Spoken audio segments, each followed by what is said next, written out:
विकास की शक्ति। ईश्वर सर्वशक्तिमान है और उसकी इस अपार शक्ति का एकमात्र आधार प्राणी मात्र में फैला हुआ इसके प्रति विश्वास है।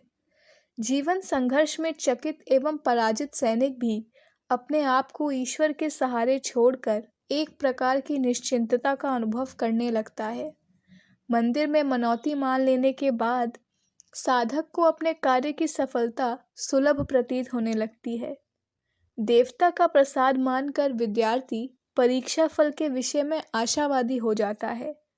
इस प्रकार अच्छे के प्रति विश्वास ही उसे कर्म क्षेत्र में नवीन प्रेरणा एवं नूतन चेतना प्रदान करता है और इस जागरण के फलस्वरूप ही जो सफलता प्राप्त होती है, इसका ही श्रेय ईश्वर को विकसित विश्वास पात्र शक्तिशाली बनाता है। विश्वास का उदय अनेक तत्वों के सम्मिश्रण से होता है। जो चित्त वृत्तियां विश्वास का बीज रोपण करती हैं, उनमें संस्कार सबसे प्रधान है। यह संस्कार हमारी सांस्कृतिक संपत्ति है। देवता, गुरु, ब्राह्मण आदि के प्रति स्वाभाविक आस्था इसी के अंतर्गत आती है। संस्कार द्वारा जगाया हुआ यह विश्वास का बीज व्यक्तिगत साथियों के अथवा श्रुति अनुभवों द्वारा पोषित होकर यथा समय पुष्पित और फलित होता है अथवा कटु अनुभवों के फलस्वरूप समूल नष्ट हो जाता है। जैसे जैसे हमारा विश्वास बढ़ता जाता है, हमारा विश्वास पात्र विकसित शक्तिशाली होता जाता है। क्रमशः विकास पाने वाले विश्वास विचार, चिंतन एवं आदर्श पर आश्रित होते हैं तथा अधिक स्वस्थ होते हैं। एक साथ उत्पन्न होकर दिन दुगुना और रात चौगुना वृद्धि पाने वाला विश्वास लिप्सा, वासना अथवा जिज्ञासा का आधार पाता है। वह निर्बल होता है और अधिक काल जीवित नहीं रह पाता। कुछ विचारकों का विश्वास है कि प्रथम कोटि के विश्वास का क्षेत्र सज्जन है तथा द्वितीय कोटि के विश्वास के दुर्जन अधिकारी होते हैं। एक बार उदित हो जाने के बाद विश्वास की रक्षा करने का प्रश्न उठता है। स्वयं विश्वास से ही विश्वास की रक्षा होती है। अपना विश्वास हिल जाने के बाद दूसरा व्यक्ति विश्वास का पात्र नहीं जान पड़ता। व्यावहारिक सिद्धांत यह है कि हमें अपना विश्वास को कच्चे सूत का धागा नहीं बनाना चाहिए कि हम उसे खेल खेल में तोड़ डालें। एक सच्चा विश्वास उत्पन्न होकर ह्रास को प्राप्त नहीं होता और यदि स्थिति की ऐसी विषमता हो ही जावे तो हमें अत्यंत सोच समझकर निर्विकार वस्तु का विश्लेषण करके अपना निर्णय करना चाहिए। दूसरों के प्रति विश्वास का आधार अंशतः आत्मविश्वास भी है। आत्मविश्वास आत्मा को सबल बनाता है और सबल आत्मा लोक धर्म का स्पष्ट एवं निष्पक्ष निरूपण करती है। आत्मविश्वास से वंचित होकर व्यक्ति न तो दूसरों का ही विश्वास पात्र रह सकता है और न दूसरों पर विश्वास करने की क्षमता ही पा सकता है। माना व्यक्ति के सर्वांगीण विकास के लिए आत्मविश्वास का धरातल अत्यंत आवश्यक है। आत्मविश्वास व्यापक जीवन दर्शन का केंद्र बिंदु है।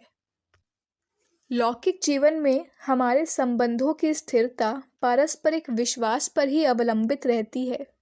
यह पारस्परिक विश्वास ही हमारे जीवन को आनंद प्रदान करता है और यह आनंद ही व्यक्तियों के बीच का चुंबक है।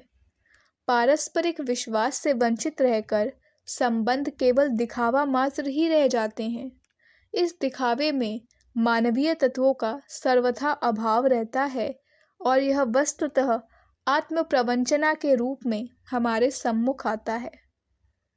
वर्तमान जीवन के कण कण में व्याप्त असंतोष, अतृप्ति, छल, विडंबना, कलह, द्वेष, उद्विग्नता, पारस्परिक विश्वास करने वाले व्यक्ति स्वयं कभी भी विश्वास के भागी नहीं हो पाते। हम अपने दैनिक जीवन में जिन व्यक्तियों पर विश्वास करते हैं, वे हमारे लिए सब प्रकार के सहायक, उपयोगी एवं श्रद्धा के पात्र होते हैं।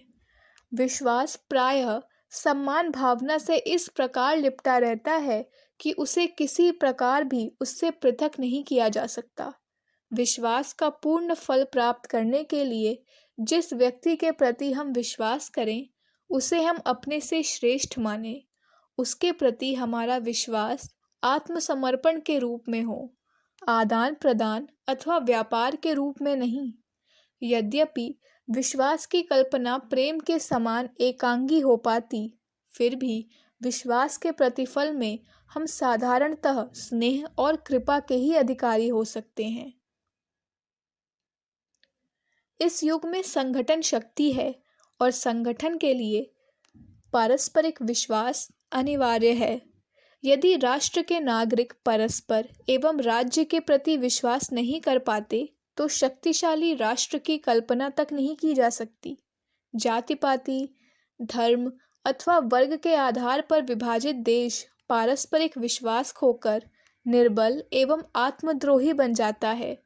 साम्राज्यवादी राज्यों ने आपस में फूट डालो तथा राज्य करो के आधार पर ही शासित देशों को शताब्दियों तक निर्बल बनाकर उन पर अपना अधिकार बनाए रखा है। परिवार तथा समाज के संगठन का आधार भी यह विश्वास ही है। विश्वास मानव का अधिकार, स्वत्व, कर्तव्य एवं ज्ञान है। पशु यद्यपि इससे सर्वथा वंचित नहीं रह सकते, फिर भी अधिक मात्रा में इसके अधिकारी नहीं होते।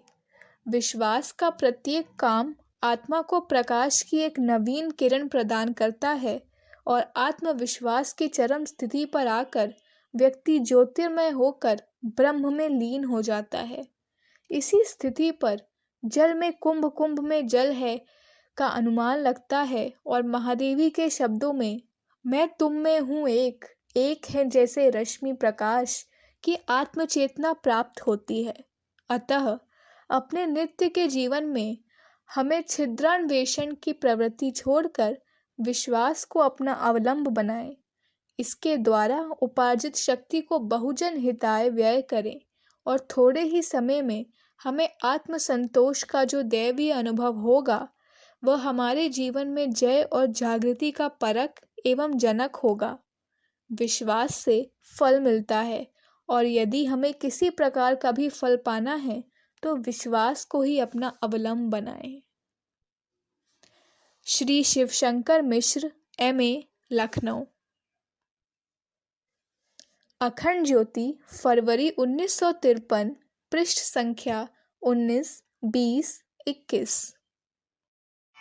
हमारे YouTube चैनल विचार क्रांति दूत अखंड ज्योति पत्रिका को सब्सक्राइब करें एवं अगली वीडियोस प्राप्त करने के लिए बेल आइकन दबाएं। धन्यवाद।